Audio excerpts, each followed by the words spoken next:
ni'matihi tatimmus shalihat wa tarfa'ud darajat. Wa asyhadu an la ilaha illallah wahdahu la syarika lah. Wa asyhadu anna Muhammadan abduhu wa rasuluh alladzi la nabiyya ba'dah, amma ba'du. Hadis pertama dari kitab zakat. An Ibni Abbasin, dari Abdullah bin Abbas radhiyallahu taala anhuma, anna Nabiya sallallahu alaihi wasallam ba'atha Mu'adzan. Nabi sallallahu alaihi wasallam mengutus Mu'ad bin Jabal. Mu'ad bin Jabal ini diutus oleh Nabi ke Yaman pada tahun ke-10. Ada yang menyebutkan pada tahun ke-9. Dan beliau terus berada di Yaman sampai masa kekhalifahan Abu Bakar As-Siddiq. Artinya bahwa Mu'ad bin Jabal ini tidak menyaksikan ketika Rasulullah wafat. Nabi sallallahu alaihi wasallam mengutus Mu'ad radhiyallahu ta'ala anhu ilal Yamani, ke negeri Yaman. Kemudian sabda Nabi, innaka sata'ati qauman ahla kitabin. Sesungguhnya engkau akan mendatangi satu kaum yang terdiri dari ahli kitab. Secara bahasa, ahli itu pemilik, kitab itu kitab.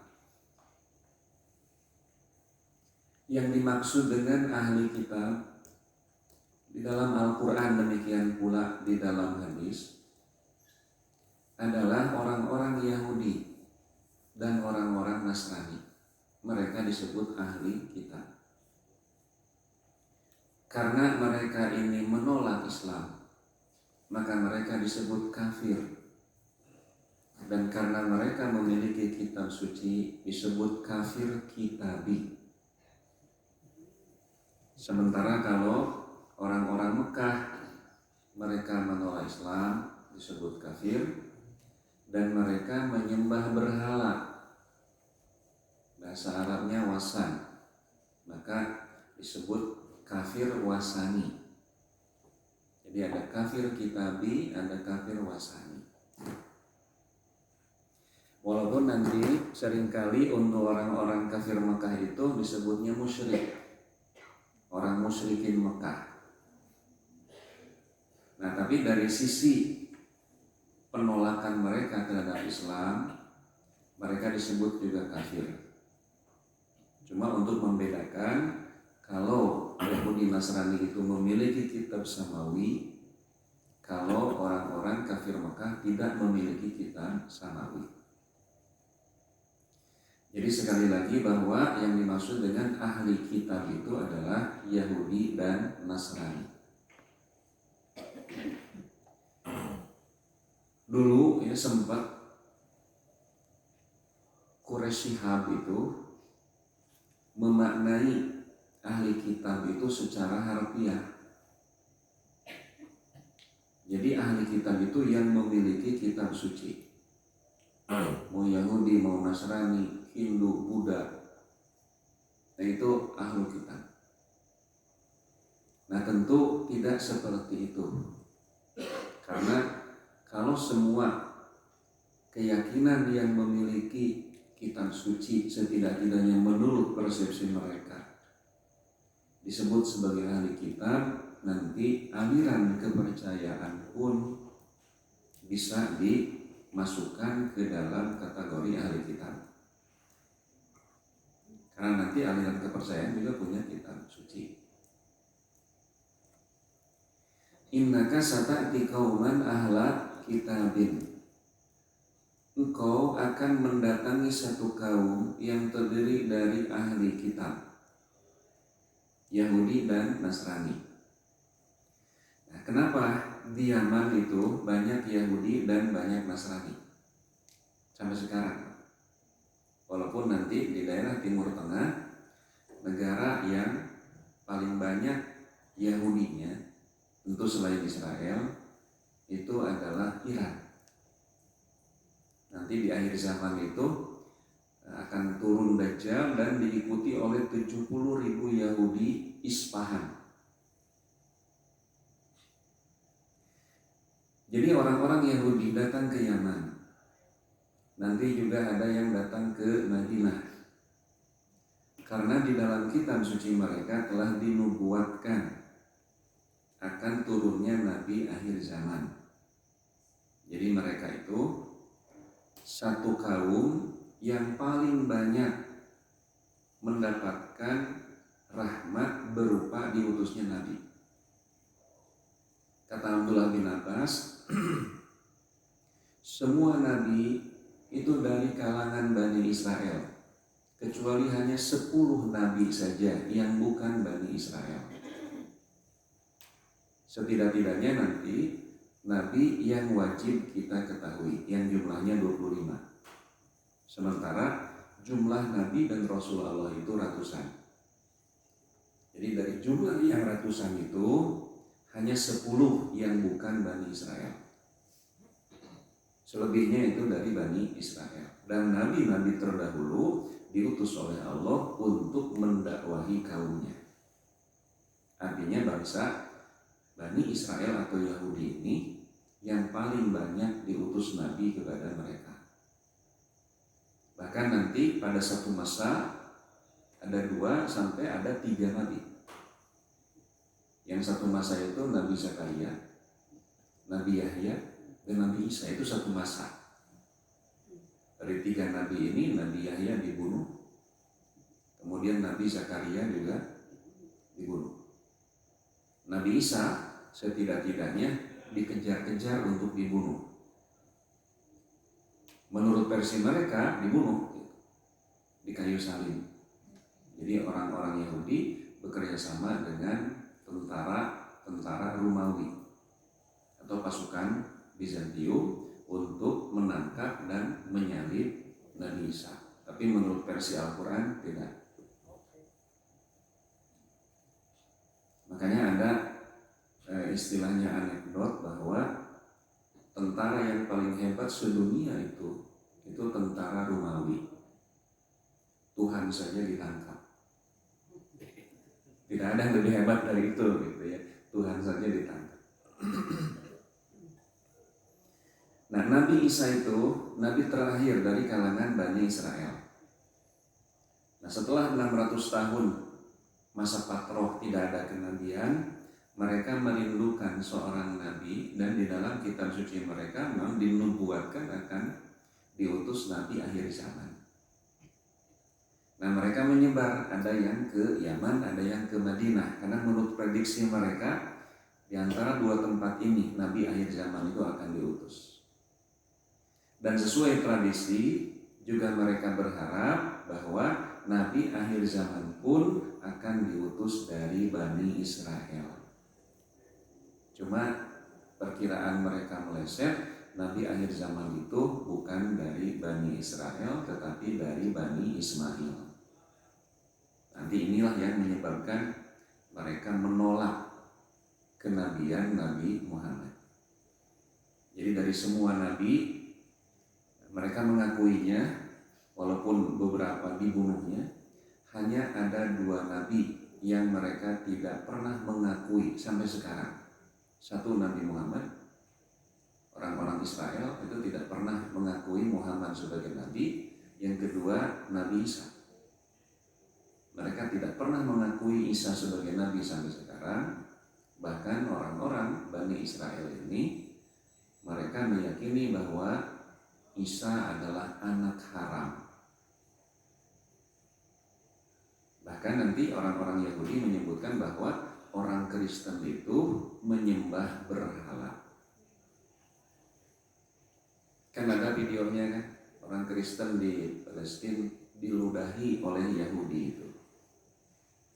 Dan Benyamin Netanyahu menyatakan tidak boleh orang Kristen merayakan Natal, dan mengancam akan membom gereja kalau mereka merayakan Natal.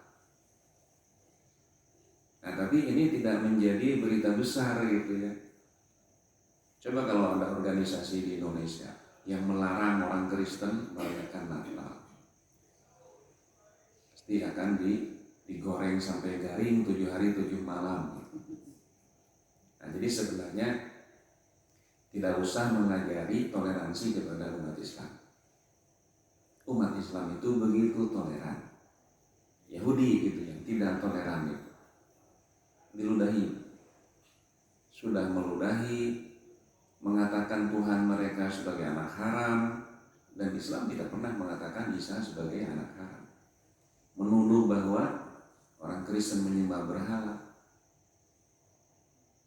Tapi kekeh orang Kristen di Indonesia mah sangat mencintai Yahudi, dibela habis-habisan. Itu apalagi yang di Kalimantan. Nah, oleh karenanya nanti di Yaman itu banyak Yahudi, banyak ahli kitab. Di Madinah juga demikian. Jadi sabda Nabi, engkau akan mendatangi satu kaum yang terdiri dari ahli kitab. Nah, dari sini tugas Nabi terhadap Mu'adz itu tentu untuk mendakwahi mereka. Dari sini ada isyarat bahwa Mu'adz bin Jabal itu seorang mubaligh, seorang diplomat, seorang yang ahli dalam berdakwah. Karena nanti objek dakwah itu bukan orang yang polos, tetapi orang-orang kaum yang sudah memiliki warna. Mendakwahi orang yang sudah memiliki warna itu sulit. Mengajari orang yang sudah memiliki warna itu sulit. Contoh saja gitu ya. Kita dulu belajar Al-Quran, membaca itu dengan menggunakan metode Baghdadiyah, alif jabar A yang begitu. Itu kan metode Baghdadiyah disebutnya. Nah, kemudian pola membacanya juga kan Bismillahirrahmanirrahim gitu kan. Mengajar dengan menggunakan metode tahsin kepada orang tua sudah 60, 70. Ayo diayun gitu. Isukna teh anggar we, coba bismillah. Bismillah itu susah. Karena dua pekerjaan. Pertama mesti menghapus memori lama dan itu sulit. Yang kedua mesti mewarnai dengan warna baru. Nah, jadi yang dipercaya oleh Nabi, yang ditugaskan oleh Nabi untuk mendakwahi orang-orang Yaman yang terdiri diantaranya selain tentu penduduk asli orang Arab, juga banyak dari kalangan ahli kitab.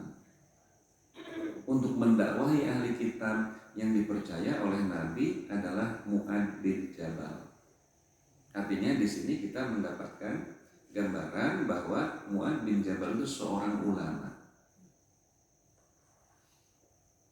Nah, bahkan nanti Nabi, karena Mu'adz bin Jabal ini cukup lama tinggal di Yaman, dan memang ada beberapa orang yang diutus. Di antaranya Ali bin Abi Thalib itu diutus oleh Nabi ke Yaman juga, tetapi untuk mendakwahi kabilah yang tidak didakwahi oleh Mu'adz bin Jabal itu. Sampai pada saat tahun 10 Nabi melaksanakan ibadah haji. Kalau Nabi dari Madinah, nanti kalau Ali itu dari Yaman. Artinya posisi Ali ketika tahun 10 Nabi ibadah haji itu berada di Yaman.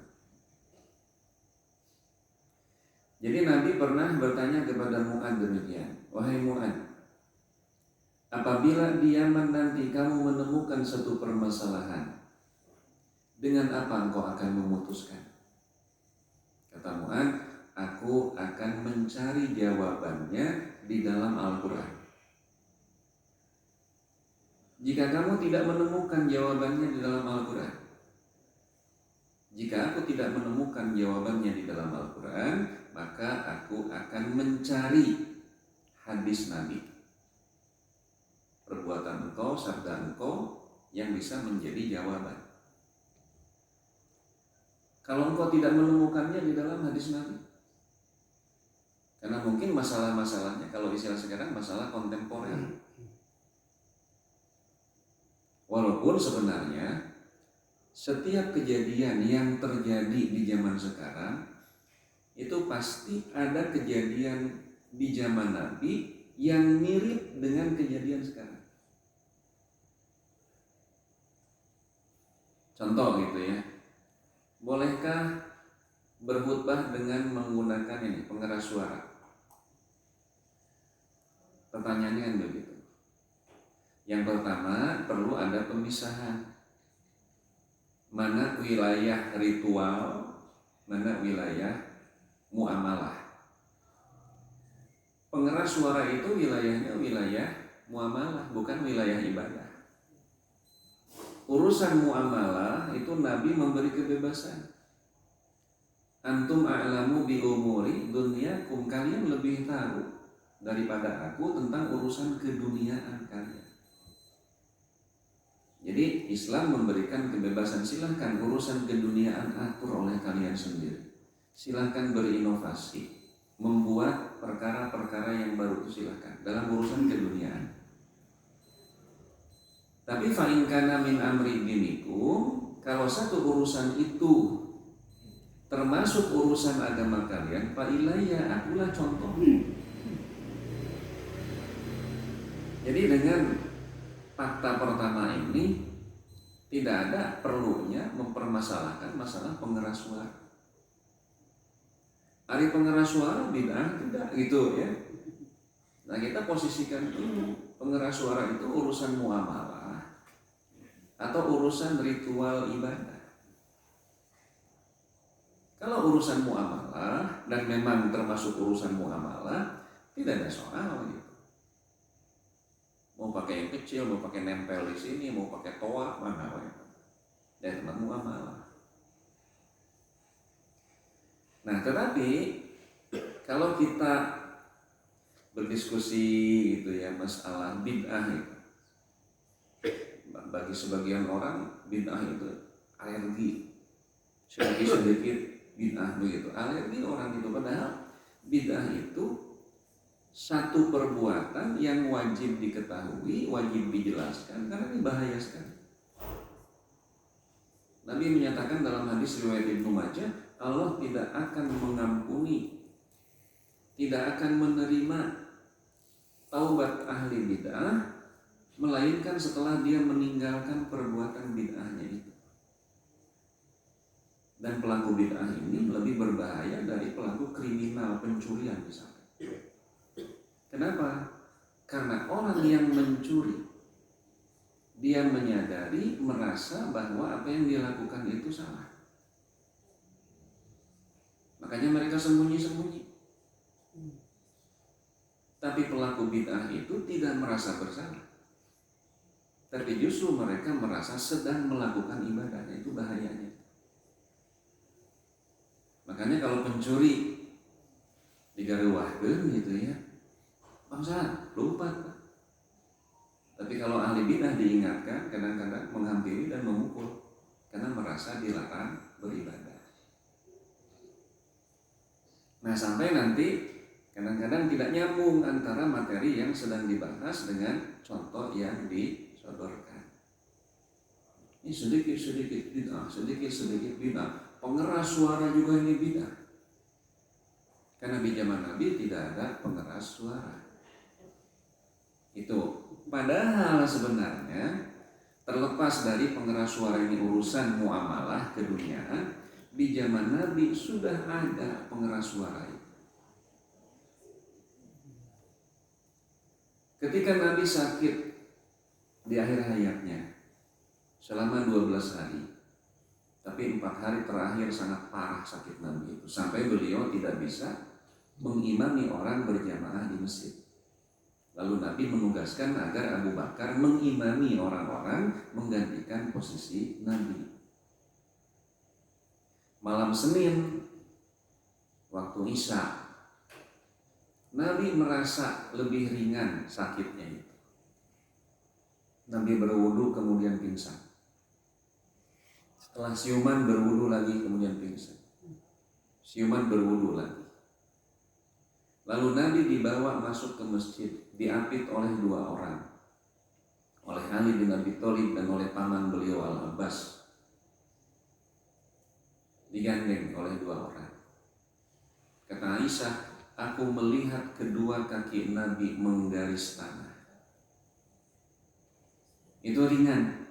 Artinya kedua kaki Nabi tidak bisa diangkat. Digusur gitu Pak. Sampai menggaris tanah. Nah, Abu Bakar ketika itu sudah dalam posisi di depan berdiri. Siap-siap untuk mengomando takbir memulai sholat. Ketika melihat Nabi masuk, Abu Bakar mau mundur masuk ke saf pertama. Tapi Nabi berisyarat agar Abu Bakar tetap duduk, tetap berdiri di depan. Lalu Nabi meminta agar didudukkan di samping kiri Abu Bakar. Jadi di depan dua. Satu Nabi duduk, satu lagi Abu Bakar berdiri di samping kanan Nabi. Lalu mulailah Nabi sholat mengimami orang-orang. Nabi mengucapkan Allahu Akbar, mengomando mereka. Cuma karena sakit suara beliau pelan. Lalu suara Nabi itu dikeraskan oleh Abu Bakar. Allahu Akbar, Allahu Akbar. Seperti di Mekah Madinah sekarang kan begitu. Makanya dalam hadis disebutkan nanti Abu Bakar mengikuti komando Nabi, sementara makmum mengikuti komando Abu Bakar. Jadi di zaman Nabi ada pengeras suara? Ada. Cuma mereknya Abu Bakar. Bukan toa, buatan Jepang, bukan. Ini buatan Allah Subhanahu wa Ta'ala. Artinya ada kejadian yang mirip. Jadi puntennya, jadi kalau orang mengatakan di zaman Nabi tidak ada pengeras suara, ada. Ada pengeras suara. Ya kan pengeras itu yang mengeraskan.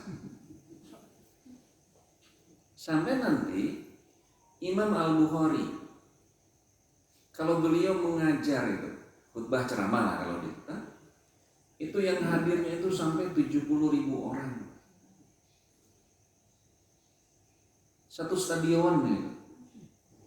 Si Jalak Harupat kan 80.000 orang, segitulah yang hadir itu.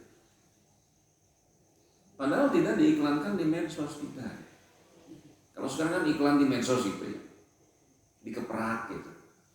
Kalau di Trans Studio itu ada nanti ada Saf Muslimah. Jadi Saf Muslimah itu organisasi Hindu yang membawahi Majelis Taklim Sabandung. Kalau Ustaz A, Ustaz B, Ustaz C keprakeun itu Saf Muslimah penuh. Kalau ada pengajian macet lah. Gatsu itu. Nah, sementara suara Imam Al-Bukhari itu kan terbatas radiusnya itu. Pemiliknya nama ya cek sound gitu Pak. Haddatsana misalkan gitu ya, Imam Al-Bukhari berkata begitu. Nah kira-kira nih suara Imam Al-Bukhari itu terdengar sampai radius berapa meter? Umpamanya Imam Al-Bukhari makan haddatsana itu 10 meter maksimal. Orang yang berada di radius 11 meter itu sudah mulai samar. Maka Imam Al-Bukhari itu akan menugaskan menempatkan orang setiap 10 meter yang mengestafetkan suara beliau. Haddatsana, itu juga haddatsana terus. Itu kan pengeras suara juga. Termasuk nanti bayi tabung. Di zaman Nabi ada bayi tabung? Ada. Jadi bayi tabung itu ada 3. Yang pertama, ini boleh, ini diperbolehkan. Sel telurnya dari si istri, spermanya dari suaminya. Karena nanti si istri ini tidak bisa hamil secara normal karena faktor pekerjaan misalkan, ya seperti ada seorang yang bekerja di Pertamina, perempuan, kata dokter nih ibu tidak bisa hamil. karena pekerjaannya ngebor terus. Ya, sampai dia dapat julukan Ratu Ngebor. Namanya Imul Daratista. Dia tidak bisa hamil secara normal. Nah, maka kemudian dia hamil, caranya bagaimana? Bayi tabung. Diambil sel telurnya dari nol, spermanya dari Adam, nanti direkayasa dalam tabung, setelah jadi pembuahan ditanam di rahim istrinya. Nah, ini bayi tabung yang diperbolehkan. Jadi sel telurnya dari si istri, sperma dari si suami ditanam di rahim si istri itu juga. Hamil gitu ya, cuma lumayan biayanya mahal ya. Walaupun tentu di sini akan menyisakan masalah, Pak. Karena nanti sel telur yang diambil itu bukan satu, umumnya 5. Nanti spermanya 5 yang diambil dari jutaan itu, dibuahi. Karena kalau diambil satu lalu gagal, ngambil lagi nanti, repot lagi.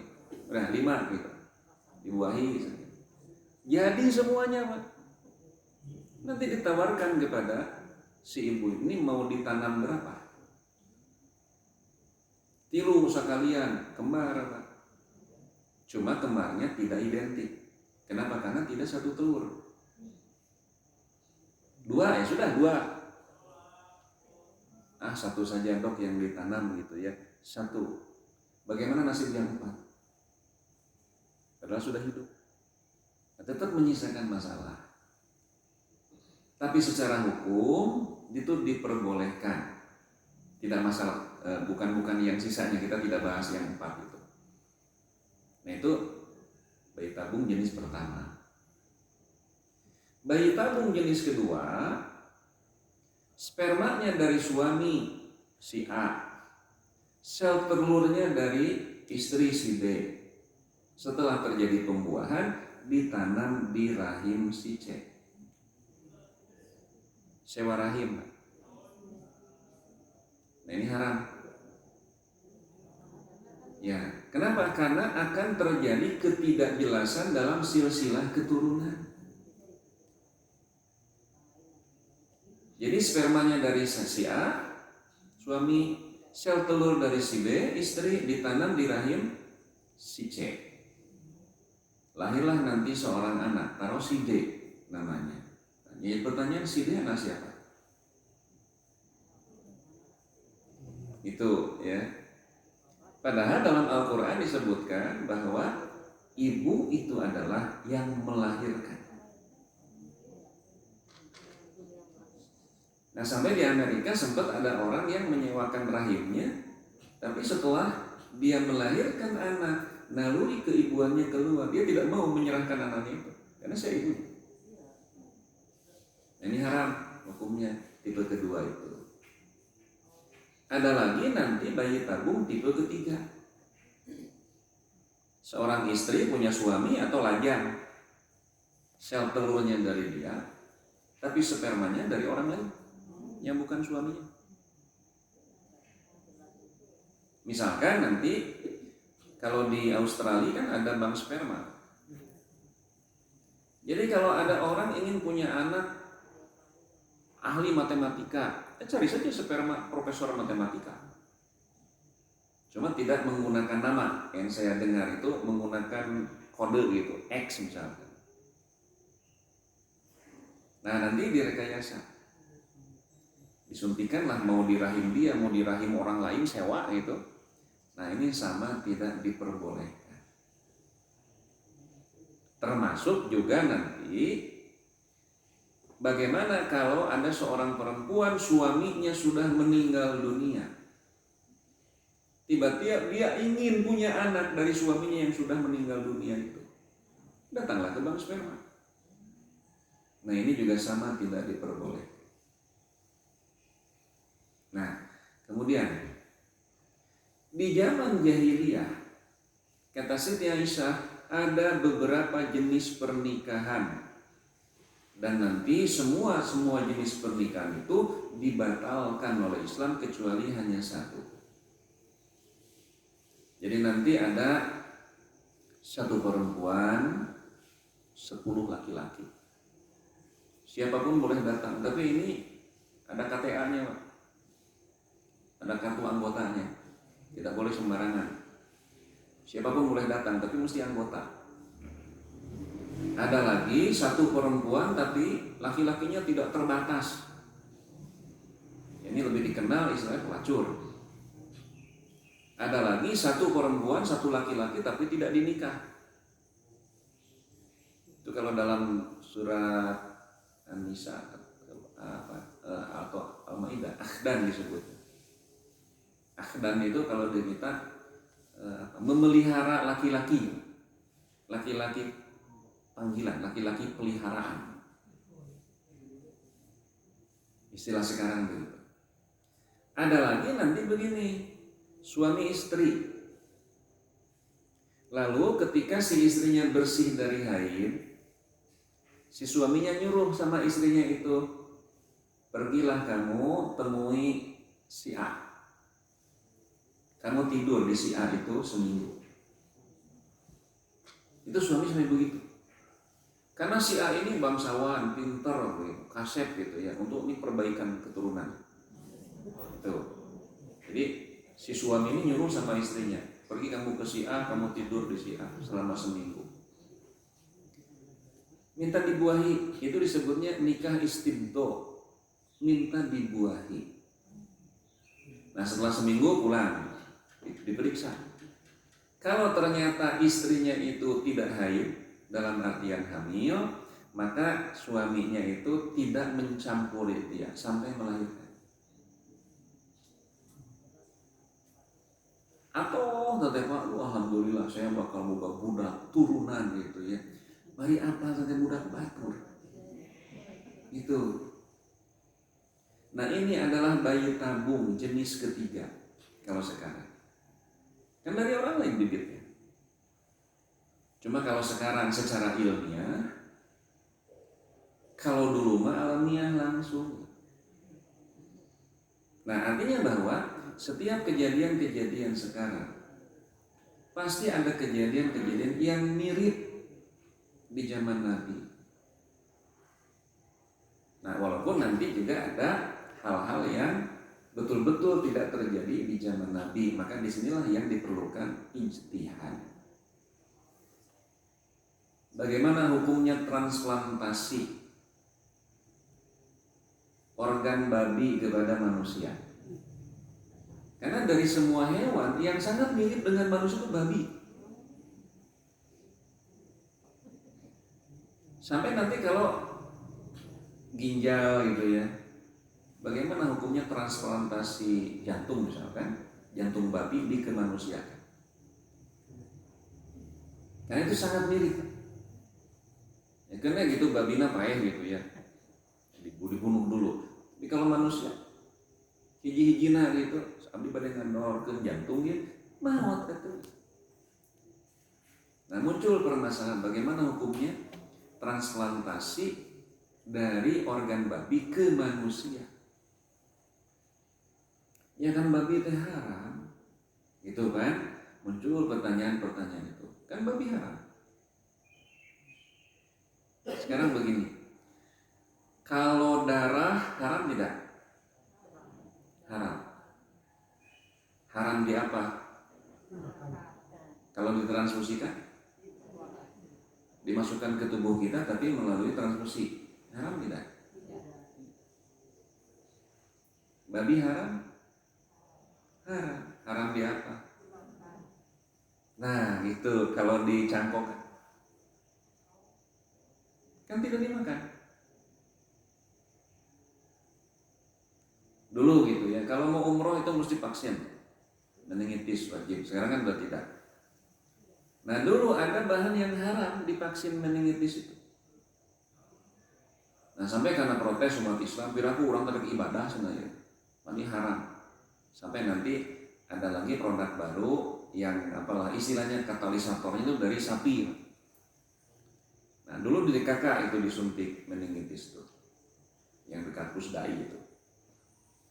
Jadi ketika stok lama yang haram masih ada, yang baru itu baru datang. Terus kalau orang mau haji, mau umroh itu ditanya, Bu, mau vaksin? Iya. Mau yang haram atau yang halal? Namanya begitu.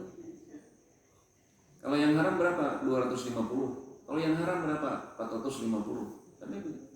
Karena baru barangnya. Ada jamaah yang bilang yang haram saja, Bu. Kenapa? Nanti dengan umroh juga bersih dosanya katanya.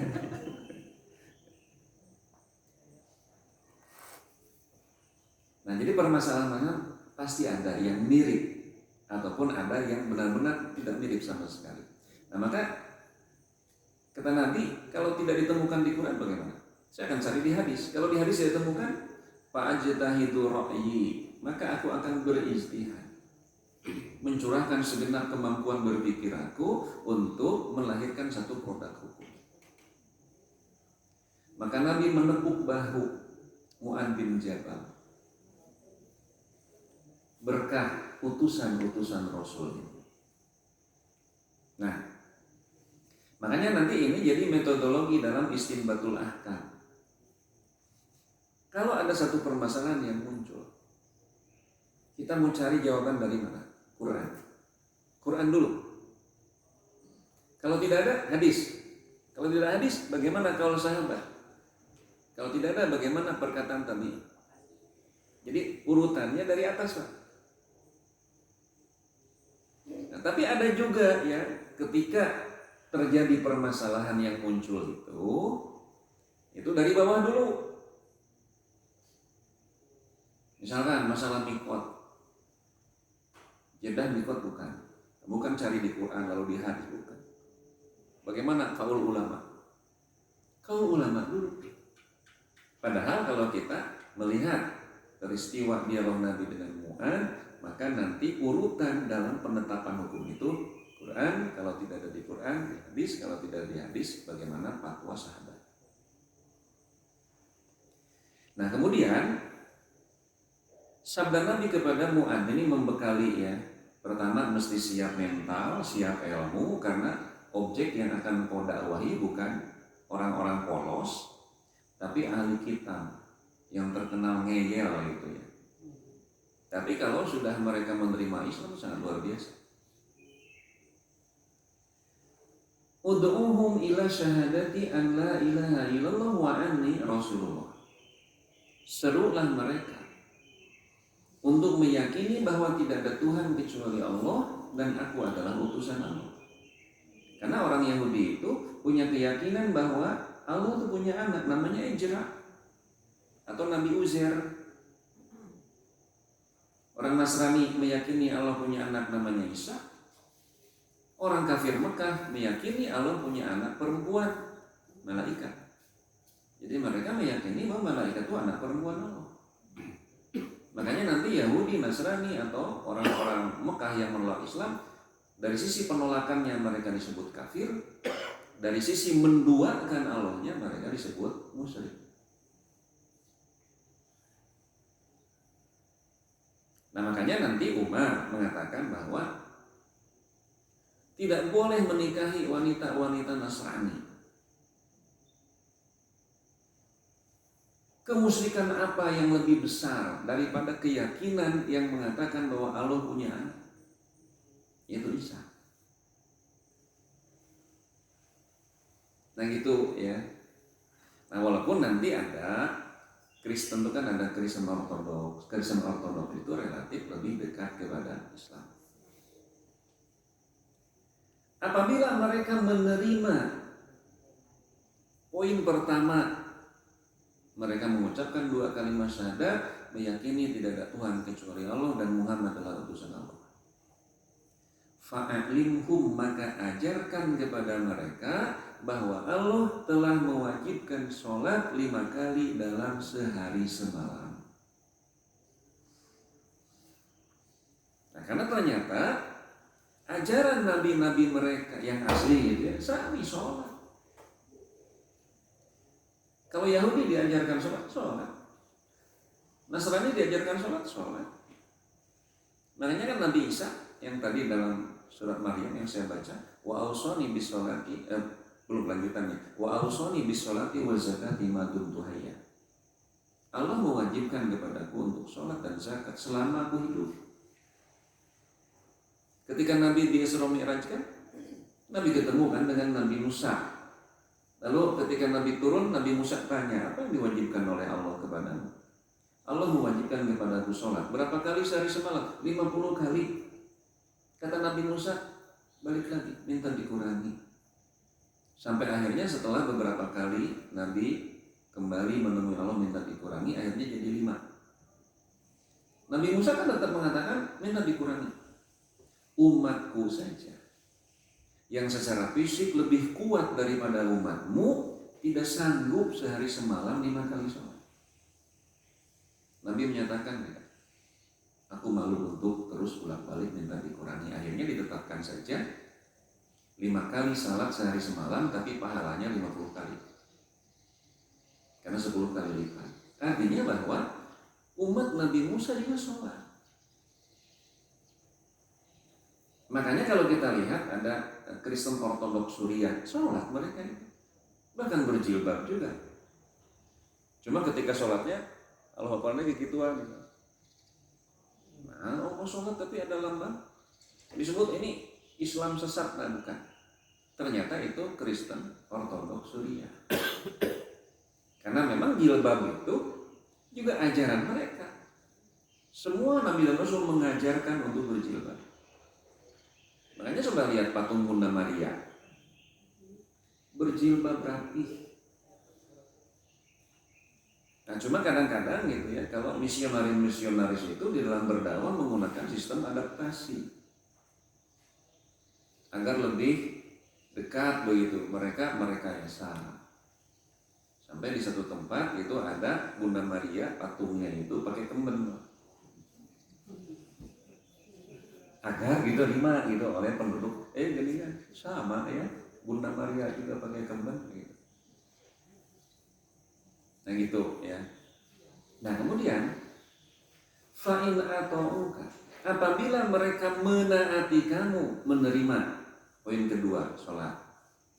Maka beritahukan kepada mereka, nah ini, annallaha qad iftarada 'alaihim shadaqatan fi amwalihim, bahwa Allah telah mewajibkan atas mereka sedekah. Sedekah di sini maknanya adalah zakat. Karena nanti sedekah yang wajib zakat gitu ya. Fi amwalihim, mengenai harta mereka. Sampai nanti istilah muncul zakat mal. Jadi apabila mereka menerima 2 kalimat syahadat, maka beritahukan kepada mereka tentang syariat sholat yang 5 waktu. Jika mereka terima, maka beritahukan kepada mereka annallaha qad iftarada 'alaihim shadaqatan fi amwalihim, bahwa Allah telah mewajibkan atas mereka zakat pada harta-harta mereka. Yang zakat itu tukhadu min agniyaihim, diambil dari orang-orang kaya dari kalangan mereka. Faturaddu ala fuqaraihim, dan akan dikembalikan, didistribusikan kepada orang-orang fakir dari kalangan mereka juga. Artinya bukan sentralisasi gitu ya, hasilnya 60% buat pusat, 40% buat daerah gitu ya. Daerahnya maka bagian limbah nawe hunkul. Ini kan yang menyebabkan kecemburuan di beberapa daerah yang seringkali menjadi penyebab mereka ingin memisahkan diri. Kalau kan Madinah tidak, aturan Islam itu paling besar itu masalah ghanimah. Ketika terjadi mendapat kemenangan 20% pusat itu, yang 80% dibagikan di lapangan. Itu paling besar. Nah jadi aturan zakat pun begitu. Walaupun bukan dalam artian zakat tidak boleh lintas desa, lintas kota, lintas provinsi, bukan. Tapi tetap mesti diprioritaskan mustahik setempat. Tukhadu min agniyaihim faturadu ala fuqaraihim. Jadi zakat itu dipungut, diambil dari orang-orang kaya yang ada di lingkungan itu dan akan didistribusikan kepada fuqara, orang-orang fakir yang ada juga di lingkungan itu. Kalau memang semua sudah terpenuhi, baru bisa dilempar ke tempat lain. Nah, kemudian satu lagi nih. Mustahik zakat itu kan ada 8. Fakir, miskin, mu'alaf, amilin. Ya, kalau Bapak Ibu perhatikan dalam Al-Quran, innamas shadaqatu li, pakai alif, pakai lam, li, untuk. Innamas shadaqatu lil fuqara wal masakin wal amilina 'alaiha wal mu'allafati qulubuhum. Tuli yang 4 ya. Tapi yang 5, 6, 7, 8 itu fi. Wa firriqom. Fi di sini. Nah, makanya nanti ada perbedaan dari yang 8 itu, kalau yang 4 jadi milik pribadi. Boleh dimanfaatkan untuk kepentingan pribadi. Tapi kalau yang 5, 6, 7, 8 itu bukan untuk milik pribadi. Contoh gorimin, itu bukan li tapi fi. Gorimin itu orang yang tenggelam dalam hutang. Dia berhak menerima zakat, dia boleh meminta zakat untuk apa? Untuk menutupi hutang-hutangnya itu. Tidak boleh begini, kasih A minta, kasih B minta, kasih C minta. Hutangnya misalkan 3 juta, dia dapat 6 juta, bagiannya 3 juta, itu tidak boleh. Dia hanya berhak untuk menutupi hutang-hutangnya itu. Jadi mustahik zakat ada 8.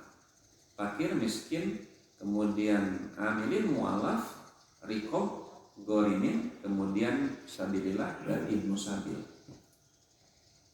Adapun di sini faturaddu ala fuqaraihim, dikembalikan kepada orang-orang fakir. Bukan dalam artian mustahik yang lain itu tertutup haknya, enggak. Tapi ini hanya sebatas untuk menjelaskan dari 8 asnaf tersebut yang wajib diprioritaskan adalah fakir. Makanya dalam juklak dari KUA ya, ada buku juknis juklak itu, fakir miskin itu prioritas 60%. Fakir miskin 60%. Nah, oleh karenanya nanti pola-pola hadis seperti ini itu kalau dalam kaidah usul itu disebutkan dzikru ba'di afrodil am la yufassisuhu, atau ada kaidah yang lebih mudah dzikrul juz'i wa iradatul kulli, disebut sebagian padahal maksudnya semuanya. Jadi kalau ada satu permasalahan ada bagian-bagian disebut saja satu, bukan berarti yang lain tidak, tapi maksudnya semua. Cuma ini yang mesti lebih diprioritaskan. Bila kamu masuk masjid, rukuklah 2 kali ruku sebelum kamu duduk. Ruku saja. Maksudnya apa? Sholat. Disebut ruku bukan dalam artian hanya ruku saja. Kenapa disebutnya ruku? Karena ruku termasuk rukun. Dalam hadis lain, sujud malah disebut. Bila kamu masuk masjid, sujudlah 2 kali sujud sebelum kamu duduk. Maksudnya sama gitu, sholat 2 rakaat. Demikian pula dengan hadis ini ya, zakat itu diambil dari orang-orang kaya mereka dan dikembalikan kepada orang-orang fakir mereka. Orang miskin bagaimana? Amilinnya bagaimana? Sabilillah ibnu sabilnya bagaimana? Termasuk juga, cuma dari 8 asnaf itu hendaklah yang diprioritaskan adalah fakir. Itu dulu, mana pilih ayat Patarosa. Ya. Kalau orang berhutang karena kejahatan, dia melakukan penipuan sehingga dia berhutang, apa dia bisa masuk mustahik juga? Ya. Jadi ada persyaratan yang disebut gorimin itu adalah orang yang tenggelam dalam hutang. Dia punya keinginan untuk bayar tapi tidak punya kemampuan. Karena nanti orang punya hutang itu, orang mau bayar atau tidak mau bayar sebenarnya bukan masalah punya atau tidak punya. Kalau Nabi bersabda, kalau ada orang yang mengambil harta orang lain, meminjamnya, wa huwa yuridu addaha, dan dia punya keinginan kuat untuk membayarnya, maka Allah akan memberi jalan bagi orang itu untuk bisa membayar.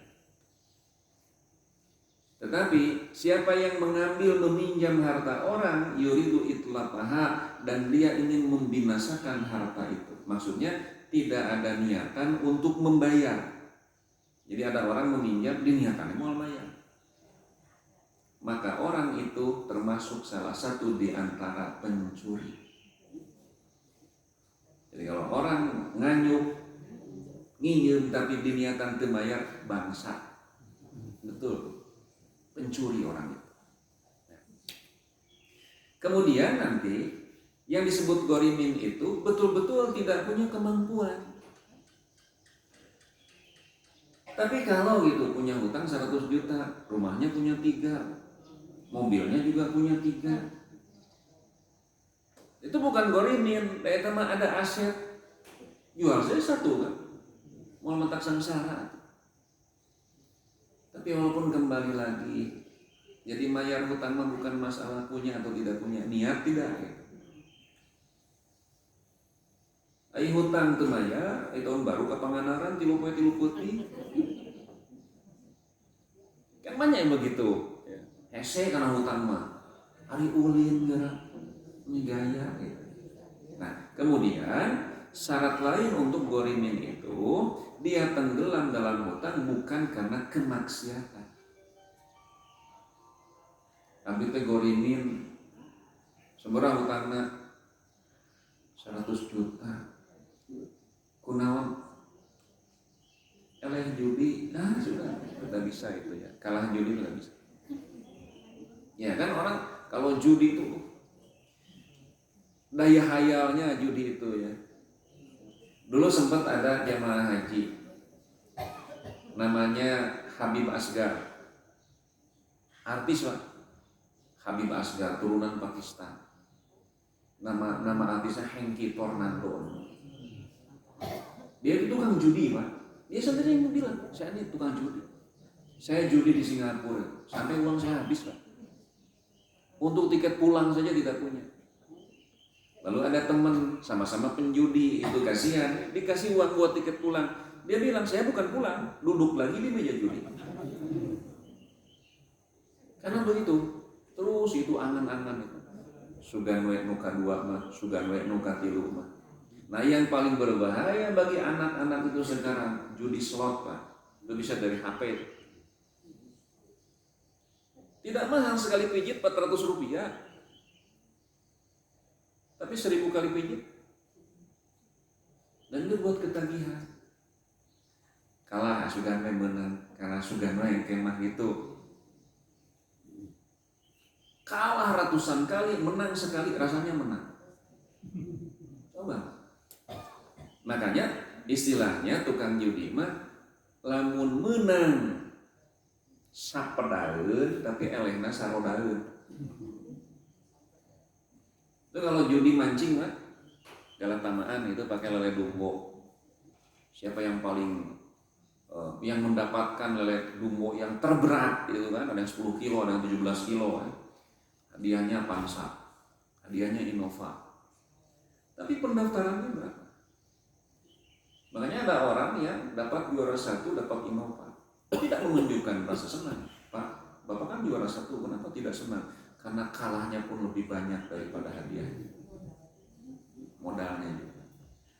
Nah jadi nanti gorimin itu yang berhak menerima atau dia boleh meminta itu dengan catatan dia tenggelam dalam hutang bukan karena kemaksiatan. Kalau karena kemaksiatan jangan dikasih. Nah makanya nanti pihak amil juga mesti mensurvei, meneliti ini orang ini tenggelam dalam hutang karena apa. PT nggak bohong gitu ya, karena judi misalkan gitu ya. Tapi nggak bohong itu, ketipu misalkan. Ya kasih saja, kan dia tidak tahu. Dan zakat itu kan bukan uang kita juga, kasih saja. Menurut sesuai pengakuan orang itu, urusan dia jujur atau nggak bohong ya untuk dirinya sendiri. Walaupun di kita itu umumnya gitu ya, orang yang meminjam itu pasti sudah tergambar ada kemampuan untuk bayar diurang mah gitu. Tapi itu gorimin naon? Yuk KPR 2 kapling, aku tidak bisa yang ini kemana kan sanggup nyicil gitu ya. Ya. Kalau dalam Al-Quran kan dikatakan kepada kita betapa bisa ya setiap yang akhirnya orang Nasrani menganggap Tuhan. Tapi kalau Nabi Ibrahim, orang Yahudi itu kenapa itu dianggap sebagai anak Tuhan? Ya, Uzair itu salah satu nabi, cuma tidak termasuk dari yang 25 ya, atau mereka menyebutnya Ezra. Karena Uzair itu tidur 100 tahun. Karena keajaiban ini tidur 100 tahun ini berarti Tuhan. Padahal Tuhan mah tidak pernah tidur ya. Jadi jangankan tidur, ngantuk saja kan. Menurut kita kan begitu ya. Sederhana saja sebenarnya. Orang Yahudi mengatakan bahwa Ezra itu anak Tuhan karena bisa tidur selama 100 tahun. Padahal Tuhan itu jangankan tidur, ngantuk saja kan tidak pernah. Nah makanya ulama-ulama Islam itu bilang begini, kalau orang-orang Yahudi mempertuhankan Ezra karena Ezra tidur 100 tahun, itu mereka sebenarnya lebih layak mempertuhankan Ashabul Kahfi. Karena tidurnya lebih lama. Kalau orang Nasrani mempertuhankan Isa, karena proses wujudnya ajaib dari ibu tanpa ayah, maka mereka lebih layak mempertuhankan Adam. Karena Adam lebih ajaib, tanpa ibu tanpa ayah. Namanya Islam mengambil jalur pertengahan. Kita tidak menganggap Isa sebagai Tuhan, juga tidak menganggap Isa sebagai anak haram gitu ya. Seperti yang diyakini oleh orang-orang Yahudi. Jadi kalau ibu punya suami tidur 2 hari 2 malam, enteng gitu. Ezra itu 100 tahun gitu ya. Itu ya kebluk, entong menyebarkan kebluk gitu ya. Nabi Isa saja kan. Kalau Ashabul Kahfi kan 300 ditambah 9 tahun. Ya. Kalau gorimin itu kan yang punya hutang, jadi boleh mendapat zakat. Ya. Ini kan punya hutang lift, Ya. boleh terima zakat, bayar dulu. Ya. Jadi sebenarnya nanti yang gorimin itu orang punya hutang itu, ya, orang yang punya hutang itu. Kalau masjid itu sebenarnya itu masuk kepada pos fisabilillah.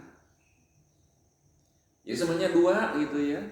Masjid itu berhak mendapatkan zakat dan kita boleh menyalurkan zakat ke masjid.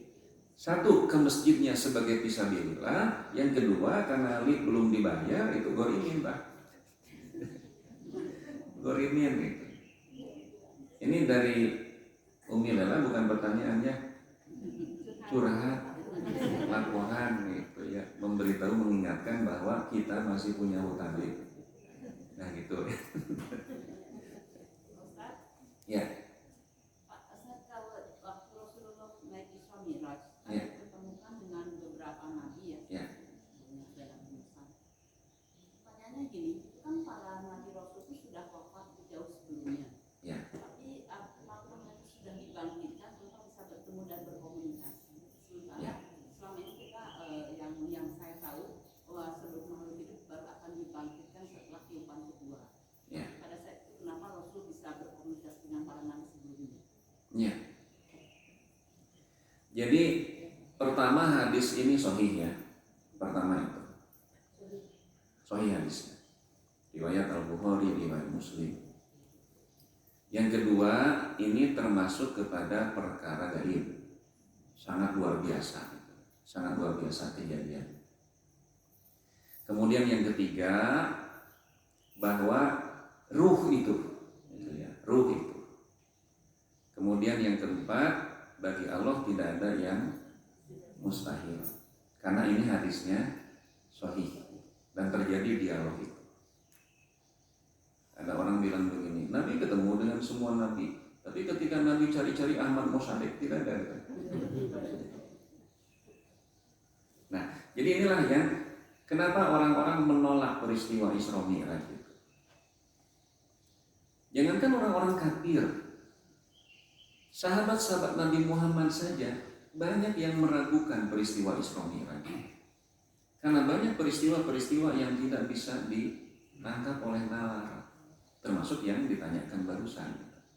Pertama dari segi jarak. Masa begitu jarak begitu jauh? Jangankan ke Sidratul Muntaha, daripada Mekah kemudian sampai ke Palestina, ke Masjidil Aqsa itu kan tidak mungkin ditempuh dalam waktu kurang dari semalam. Ini faktor-faktor yang menjadi penyebab kenapa orang banyak yang tidak percaya, bahkan sahabat Nabi meragukan, kecuali yang pertama kali meyakini kan Abu Bakar As-Siddiq. Nah, jadi dialog-dialog seperti itulah yang terjadi, dan berdasarkan hadis sahih berarti kejadiannya benar-benar terjadi. Nah, kecuali kalau ada manusia biasa, bukan Nabi bukan Rasul, ngaku ketemu dengan Nabi Khidir. Nah, ini yang wajib untuk diragukan. Karena puntennya ada gitu orang ngaku Habib, berdiri di samping gua, lalu bilang di dalam itu ada Nabi Khidir. Anda ketemu? Ya saya ketemu. Cuma Nabi Khidir tuh nangis terus. Kenapa nangis terus? Mengingat orang-orang itu banyak dosanya. Jadi menangisi manusia yang banyak berbuat dosa.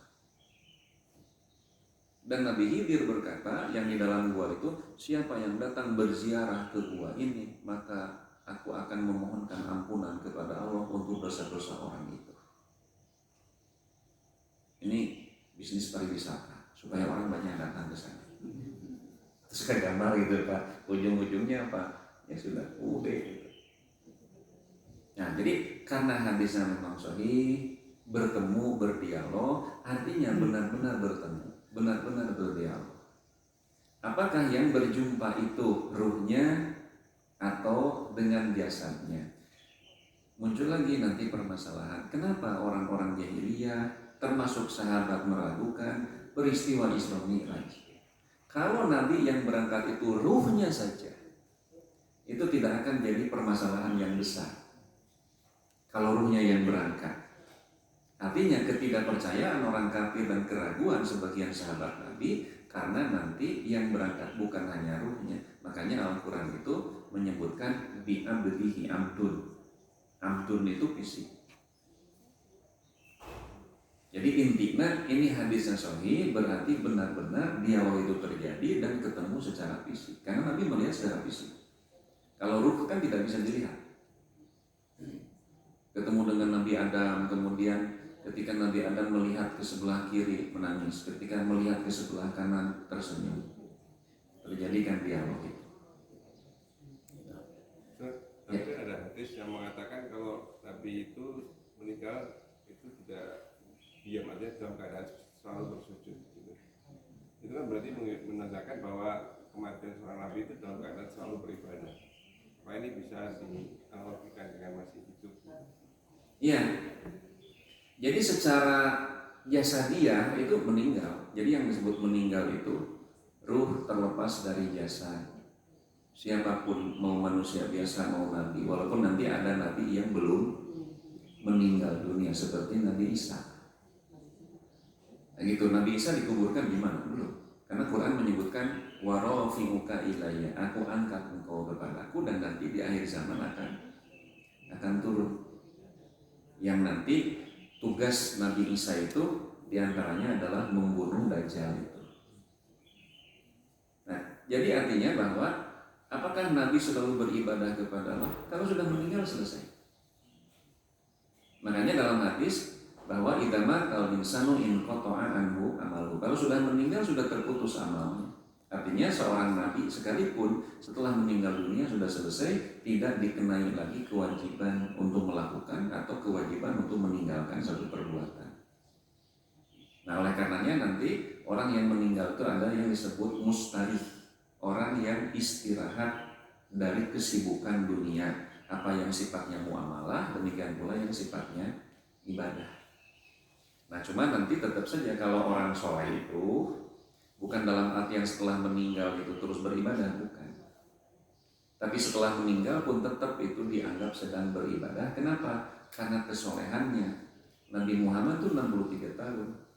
Seandainya Nabi Muhammad berumur 100 tahun, pasti akan terus beribadah dan taat kepada Allah. Seandainya 1000 tahun, akan terus beribadah kepada Allah. Kenapa? Karena kebiasaan beliau selama hidup itu senantiasa beribadah dan taat kepada Allah. Jadi bukan dalam artian sholat, ruku, sujud, tidak ada begitu. Ya. Untuk amil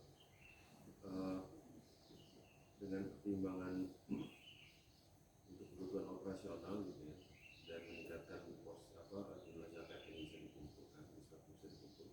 Itu kalau ngambil lebih dari 1/8 ya gitu, itu boleh nggak? Ya. Jadi nanti persentase itu kan kondisional. Kadang-kadang kalau kita melihat hadis, melihat ayat, karena ini disebut fakir. Kemudian kalau dalam hadis ini kan, tukhadu min agniyaihim faturadu ala fuqaraihim. Dalam bab zakat fitrah saja, Nabi mewajibkan zakat fitrah tuhratan lisoi minal lagwi wa rofasi, sebagai pembersih bagi orang yang sahur dari perbuatan lagu dan ropas. Waktu matan lil masakin, sebagai makanan bagi orang miskin. Miskin disebutnya, miskin dulu. Tapi kalau dalam bab zakat mal, waladina yaknizuna dzahaba wal fiddata, orang yang menyimpan emas dan perak, tapi dia tidak pernah menginfakannya fisabilillah, sabilillah malah disebutnya. Artinya nanti kondisional suatu saat, dan memang ini hukum utama bahwa fakir miskin mesti diprioritaskan, karena fakir miskin selalu ada. Nanti ada kejadian-kejadian yang sifatnya temporer, sewaktu-waktu. Fisabilillah kan sewaktu-waktu. Nah, jadi suatu saat itu bisa prioritas sabilillah. Suatu saat bisa prioritas ini goringin. Misalkan gitu ya, ini di Antapani, kan menengah ke atas lah umumnya. Kemudian masjid dia punya hutang, itu kan prioritas fisabilillah. Jadi nanti prosentase yang dari juklak juknis KUA itu sebenarnya tidak mengikat. Apakah mesti fakir miskin 60%, amilin 8%? Itu nanti fakir miskin bisa 100%. Bisa juga kurang dari 60%. Amilin bisa 8, bisa 10, bisa juga kurang. Jadi kondisional, tergantung keperluan mana yang mesti lebih diprioritaskan untuk saat itu. Bahkan dari 8 asnaf ini, kadang-kadang ada beberapa asnaf yang tidak ada, Pak. Rikom, hamba saya ini sudah tidak ada. Sekarang mah gitu, tapi tidak mustahil suatu saat akan muncul lagi. Ibnu Sabil kan jarang-jarang juga Ibnu Sabil. Apalagi kalau Idul Fitri, pasti orang pada diam di rumah semua. Jadi sudah 2 yang dikurangi gitu ya. Nah, jadi nanti persentase itu sebenarnya tidak ada ketetapan dari Nabi. Untuk persentase silakan. Cuma nanti disesuaikan dengan urutan Al-Quran. Dari yang 8 itu berarti nanti yang diprioritaskan itu sesuai dengan nomor urut yang ada di Al-Quran. Fakir dulu, miskin dulu. Walaupun itu tidak mengikat suatu saat itu ya. Yang mesti diprioritaskan itu justru sabilillah. Misalkan dalam kondisi perang perlu persenjataan, perlu alat transportasi. Nah, maka sabilillah mesti diprioritaskan. Nah, oleh karenanya nanti untuk amilin itu silakan saja. Tidak mesti terpaku pada angka 8%. Bisa kurang, bisa juga lebih. Sesuai dengan keperluan untuk operasional. Kalau amilin, porsinya ambil diambil, tapi bukan untuk kepentingan operasional pengumpulan zakat. Ya. Tapi dipakai buat pribadinya si amil. Seperti kita lihat sekarang kan banyak di Instagram atau di Twitter, di medsos itu kan ngumpulin sedekah, siswa gitu ya. Nah, di situ mereka yang mengumpulkan juga ngambil buat pribadinya. Ya. Nah, itu dibolehkan kan? Iya. Jadi amilin itu termasuk salah satu mustahil. Amilin itu. Nah, di zaman Nabi itu orang dikasih. Nah, walaupun tentu tidak boleh sewenang-wenang. menentukan sendiri gitu ya. Itu tidak diperbolehkan. Makanya perlu nanti aturan yang baku. Jadi nanti juklak juknis dari KUA ini untuk menghindari jangan sampai orang sewenang-wenang. Dia ngambil lebih banyak misalkan. Atau di beberapa tempat kadang-kadang ada pengaduan-pengaduan, keluhan-keluhan dari fakir miskin. Fakir miskin kan 60%, betul. 60% dibagi berapa ratus orang. Amilin 8% dibagi untuk berapa orang. Kadang-kadang terjadi kecemburuan gitu ya di badan-badan atau lembaga-lembaga zakat swasta itu. Genahnya ambilin mah baroga mobil, baroga motor. Gitu. Saya miskin gitu. Sekali dikasih zakat 2 hari habis. Ada kecemburuan-kecemburuan begitu. Nah makanya untuk masalah-masalah seperti ini perlu aturan yang baku. Nah maka tentu nanti dari juknis dari KUA itu bisa menjadi acuan walaupun tidak terpaku di angka itu. Bisa kurang, bisa juga lebih.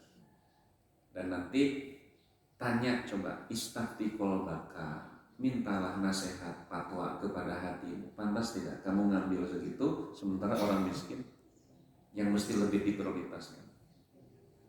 Jadi tidak ada ketentuan baku sesuai dengan kepantasan. Nah maka nanti di lembaga-lembaga zakat itu kan ada aturannya. Berapa persen untuk amilin, berapa persen untuk dana dakwah fisabilillah, berapa persen untuk fakir miskin. Itu ada aturan-aturan. Ya. Atau bahkan nanti begini, ada orang diberi kelebihan rezeki oleh Allah. Dia jadi amilin karena kejujurannya, kemudian karena pembukuannya rapi gitu ya. Nah terus ketika dia, Pak ini hak Bapak, ya, saya nggak terima, bukan menolak tetapi alhamdulillah saya sudah diberi kecukupan oleh Allah, terus silakan saja dibagikan kepada mustahik lain yang lebih mesti diperlukan. Boleh kan menolak? Kenapa? Karena penerima zakat itu bukan wajib menerima. Kalau orang fakir, orang miskin wajib menerima, bukan. Tapi dia berhak. Kalau berhak itu kan bisa nolak. Makanya nanti secara hukum ya, bagaimana hukumnya golput? Kan jadi pertanyaan juga. Bagaimana hukumnya golput? Kan memilih itu hak pilih. Hak pilih bukan wajib pilih. Anda silakan. Cuma nanti golput itu ada beberapa faktor. Ada orang yang muak dengan sistem seperti ini, anggar gitu kan. Ada juga yang isu golput ini, kan isu golput itu digaungkan tahun 71 oleh para mahasiswa. Anggar wae cenah, rek milih rek teu ge anggar wae Pak Harto mau jadi. Itu. Nah, sekarang dipakai untuk menjerumuskan. Digaungkan sudah mending golput daripada milih mah tanggung jawabnya berat di akhirat. Anggar dipilih ge korupsi deui. Nah, banyak orang Islam yang terpengaruh oleh itu. Ketika orang Islam banyak yang golput, di sisi lain orang Kristen, orang pro kiri, mereka serius menghadapi pemilu itu. Akibatnya mereka punya wakil di parlemen, kita tidak punya wakil. Kadang-kadang begitu isu golput itu juga begitu untuk memubazirkan suara umat Islam. Nah makanya MUI dulu pernah memfatwakan bahwa golput itu haram. Tapi lihat dulu alasannya. Ketika ada calon yang representatif, amanah itu ya, mewakili suara umat Islam, maka golput hukumnya haram. Tentu begitu. Bagaimana kalau semuanya jelek? Ya saya pilih saja ya kejelekannya paling sedikit. Nah gitu, kan zaman sekarang begitu. Apa semua calon sempurna? Enggak juga. Ada kekurangannya gitu ya. Yang ini suka nonton video porno gitu misalkan ya. Gitu. Yang ini anaknya tidak berjilbab. Kan ada juga kekurangannya gitu ya. Makanya pilihlah yang kekurangannya paling ringan. Ibu pada milih coklat ayat tai kotokan, milih tai kotok ayat coklatan. Begitu ya. Mana pilih nama gitu. Nah, baik itu dulu ya, baru hadis pertama. Demikian, wassalamualaikum warahmatullahi